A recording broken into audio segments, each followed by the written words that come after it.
Hello दोस्तों, स्वागत है आपका हैशटैग सक्सेस विद दीपक में।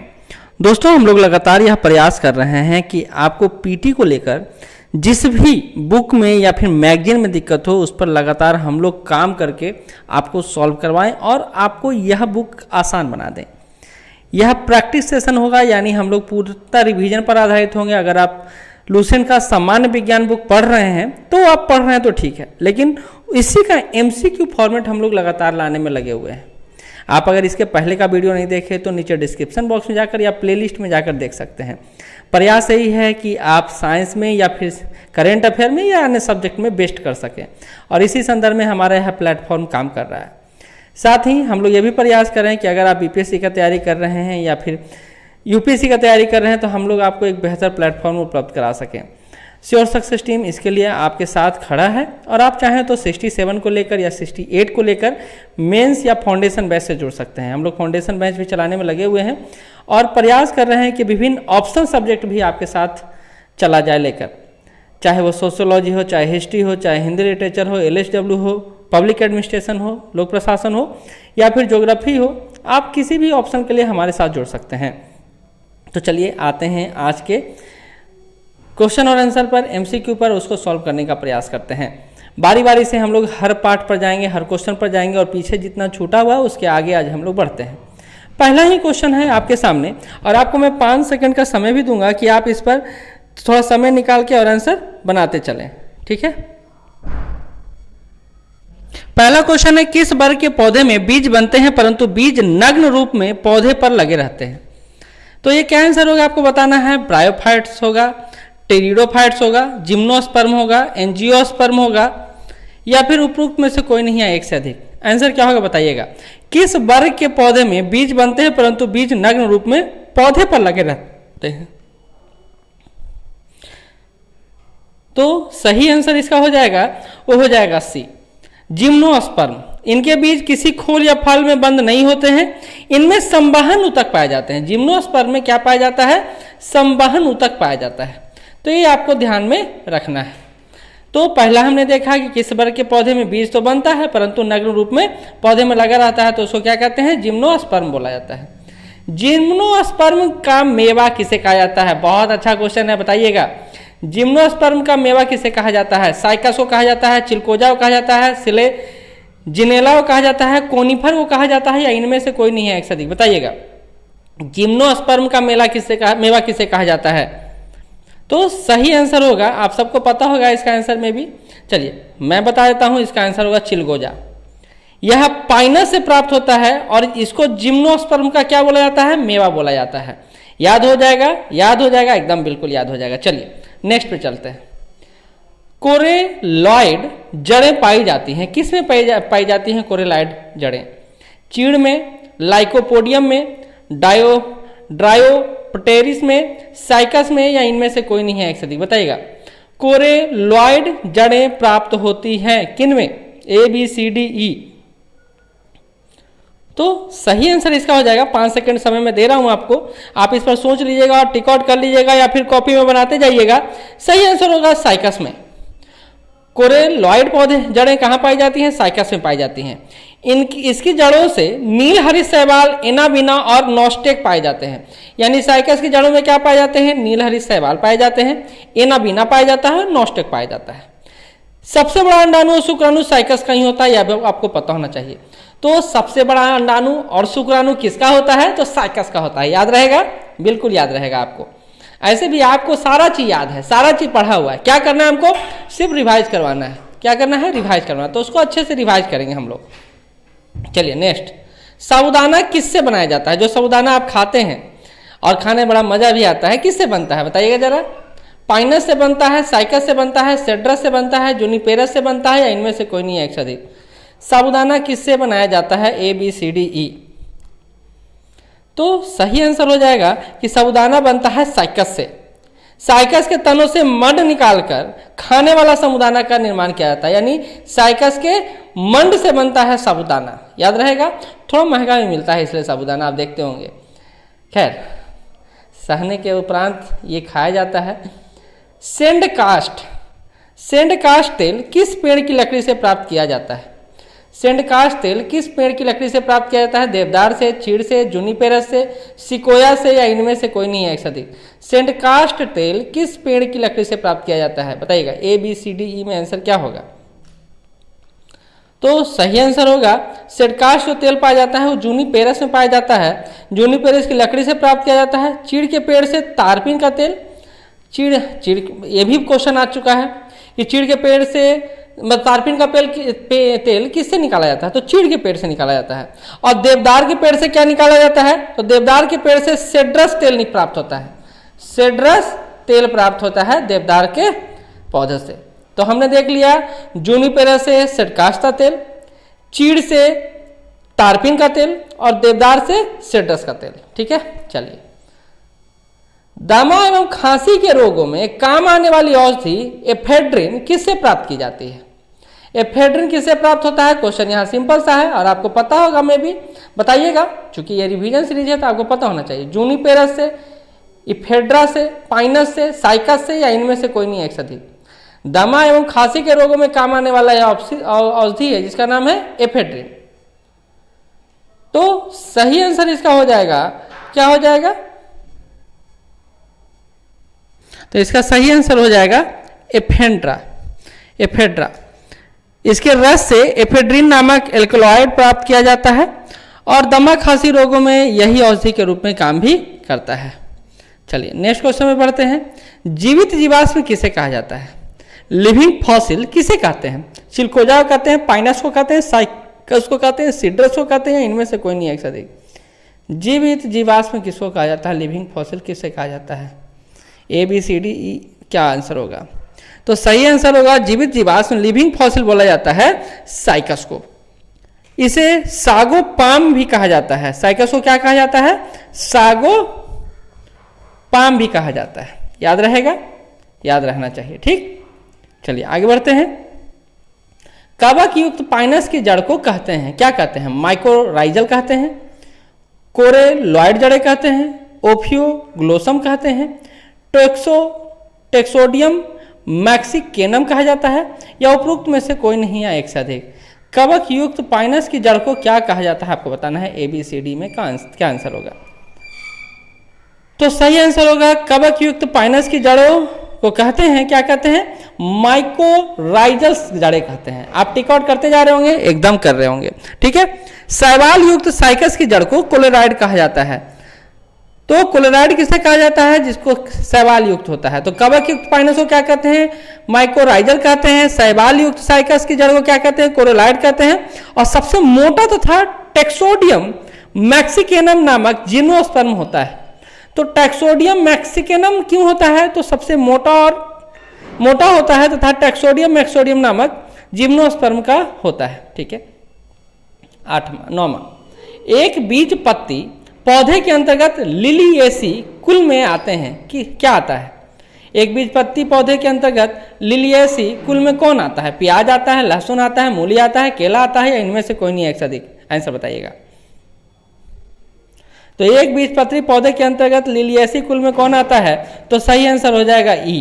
क्यों? क्योंकि बिहार में प्याज प्लस लहसुन दोनों आंसर होगा, तो ए प्लस बी इक्वल टू क्या हो जाएगा? ई।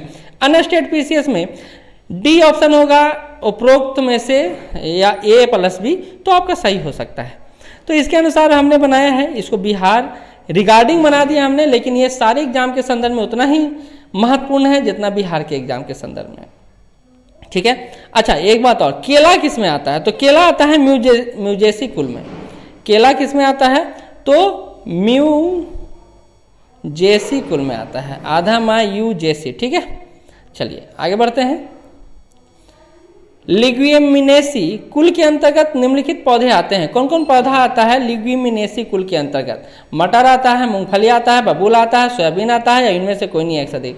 चलिए कॉपी में आप टिक आउट करते जाएंगे और बताते जाएंगे कि लिग्यूमिनेसी कुल के अंतर्गत कौन कौन से पौधे आते हैं। तो सही इसका आंसर हो जाएगा, सही आंसर हो जाएगा मटर, मूंगफली, बबूल, सोयाबीन। ये चारों के चारों जो हैं ये लिग्यूमिनेसी कुल के अंतर्गत आते हैं। साथ ही आपको याद होगा सोयाबीन, इमली, चना, अमलतास, ये सब भी लिग्यूमिनेसी कुल के अंतर्गत ही पौधे आते हैं। नींबू किस कुल के पौधे के अंतर्गत आता है? नींबू किसके अंतर्गत आता है ये बताना है आपको। रूटेसी के अंतर्गत आता है, कुसीफेरी के अंतर्गत आता है, रोजेसी के अंतर्गत आता है, कुकर बिटेसी के अंतर्गत आता है, या इनमें से कोई नहीं है एक से अधिक। 11 नंबर क्वेश्चन है, नींबू किस कुल के पौधे के अंतर्गत आता है? A B C D E. तो सही आंसर हो जाएगा जो नींबू आता है वो आता है रूटेसी कुल के पौधे के अंतर्गत आता है। किसमें आता है? रूटेसी। इसमें संतरा, मौसमी आदि सभी आता है। तो नींबू के साथ साथ संतरा भी इसी कुल के अंतर्गत आता है और मौसमी भी इसी कुल के अंतर्गत आता है। अच्छा, क्रूसीफेरी के अंतर्गत कौन कौन सा आता है? तो मूली आप देखते हैं, सलजम देखते हैं, फूलगोभी देखते हैं, ये सभी क्रूसीफेरी कुल के पौधे के अंतर्गत आता है। अच्छा, कुकर बिटेसी के अंतर्गत कौन कौन आता है? तो तरबूजा देखते हैं, खरबूजा देखते हैं, कद्दू देखते हैं, परवल देखते हैं, तो ये सब कुकर बिटेसी के अंतर्गत आता है। एक और चीज, सब्जी कुल किसे कहा जाता है? उपरोक्त में से सब्जी कुल किसे कहा जाता है?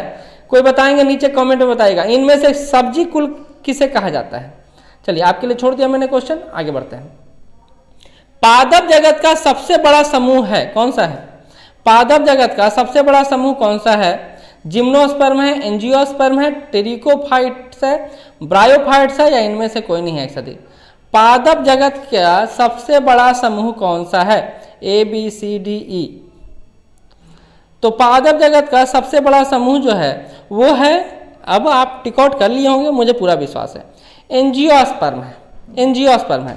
आपसे फिर से बता दूं, अगर अभी भी लास्ट टाइम है और आपने खास करके उन बच्चों के लिए जो 67 देने वाले हैं, 68 देने वाले हैं, और आप चाहते हैं कि आपको एक क्विक रिवीजन कोर्स मिल जाए, तो 67 वाले आप इस नंबर पे जो ऊपर दिया हुआ नंबर है उस पर कॉल करके या तो क्विक रिवीजन कोर्स ले लीजिए या फिर आप टेस्ट सीरीज ले लीजिए।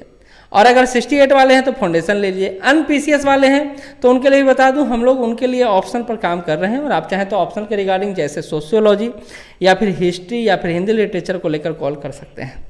चलिए आते हैं, लौंग के तेल का प्रमुख घटक क्या है जो दांत का दर्द दूर करने में प्रयुक्त होता है? लौंग के तेल का प्रमुख घटक क्या है जो दांत के दर्द दूर करने में प्रयुक्त होता है? यूरोसॉल है, यूरेनॉल है, बेलमिन है, मेटाफोर है, या इनमें से कोई नहीं है एक से अधिक? बताइएगा। लौंग के तेल का प्रमुख घटक क्या है जो दांत का दर्द दूर करने में प्रयुक्त होता है? तो सही आंसर हो जाएगा वो है यूरोनॉल। यूरोनॉल के कारण दांत का दर्द कम होता है।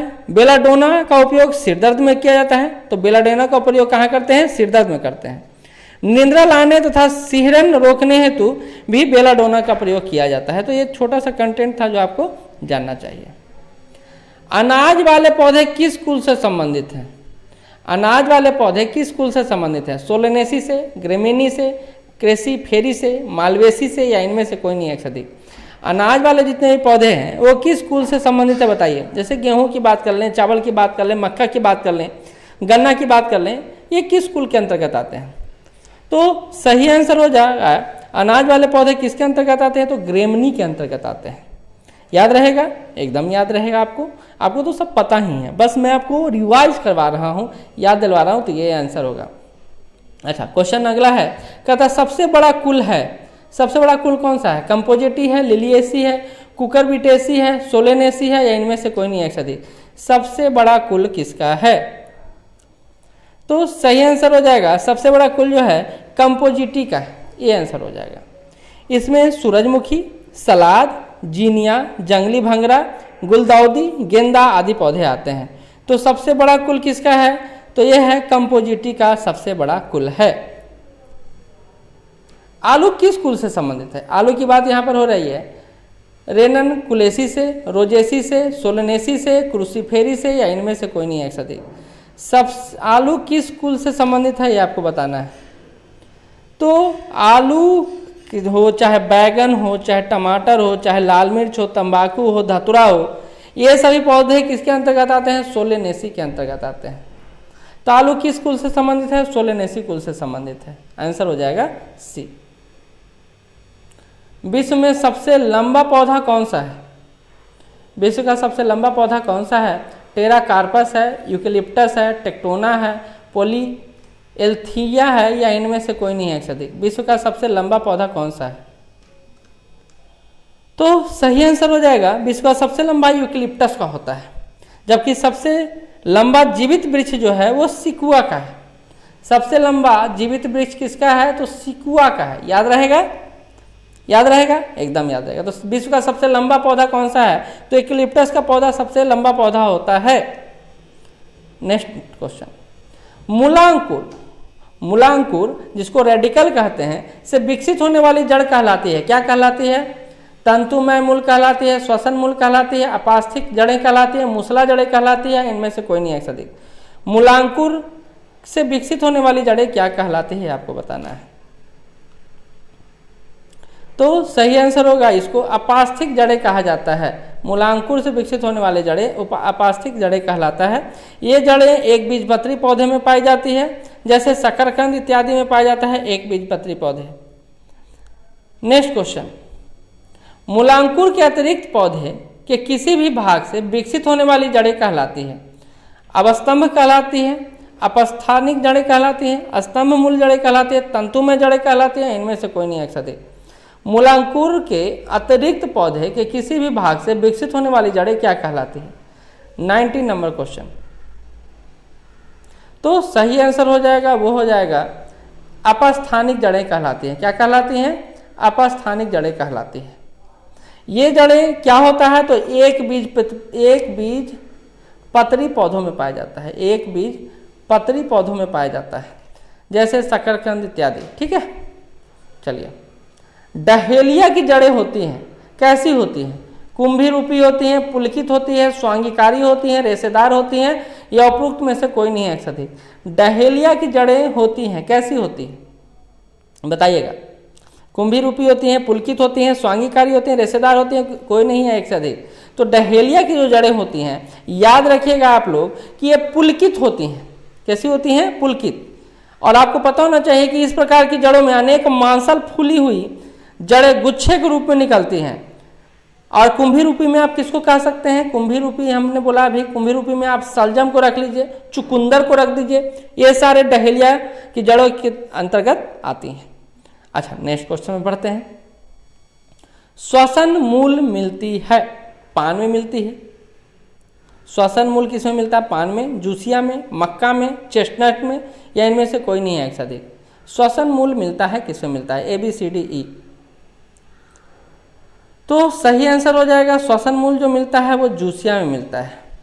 इस प्रकार की जड़ें जलीय पौधों में पाई जाती हैं, जो पौधों को तैरने एवं श्वसन में मदद करती हैं। तो जूसिया श्वसन मूल मिलती है, किसे मिलता है? तो जूसिया में मिलता है। पान में क्या मिलता है? पान में आरोही मूल मिलता है, याद रखिएगा, आरोही मूल मिलता है पान में। अच्छा, आगे बढ़ते हैं। नेक्स्ट, न्यू मेटाफोर प्रायः कहाँ मिलता है? मैंग्रोव पादपों में मिलता है, उपरेशियों में मिलता है, जलोद्भिदों में मिलता है, शुष्कोद्भिदों में मिलता है, या इनमें से कोई नहीं है सदिक। न्यू मेटाफोर प्रायः किसमें मिलता है? मैंग्रोव पादप, उपरोहियों, जलोद्भिदों, शुष्कोद्भिदों, या इनमें से कोई नहीं है सदिक। तो सही आंसर होगा न्यू मेटाफोर जो प्रायः मिलता है वो मिलता है मैंग्रोव पादपों में। आपको पता ही होगा तटीय इलाकों में मैंग्रोव पादपें उगती हैं। इस प्रकार की जड़ें मुख्यतः दलदली स्थानों में उगते हैं, जैसे राइजोफोरा, सुंदरी आदि। तो सुंदरी, आप पश्चिम बंगाल के सुंदरी पौधों के बारे में जानते ही होंगे, सुंदरबन उसी के नाम पर पड़ा भी है। आर्किडस में बिलामेन जड़ें होती हैं, आर्किडस में बिलामेन जड़ें होती हैं। कैसे? गैसों के विनिमय के लिए, सहारा देने के लिए, नमी अवशोषित करने के लिए, कार्बोहाइड्रेट स्वांगीकरण के लिए, या इनमें से कोई नहीं है अधिक। आर्किडस में बिलामेन जड़ें होती हैं, किसके लिए होती हैं? तो आंसर हो जाएगा नमी अवशोषित करने के लिए होती हैं। आर्किडस में बिलोमन जड़ें होती हैं, कैसी होती हैं?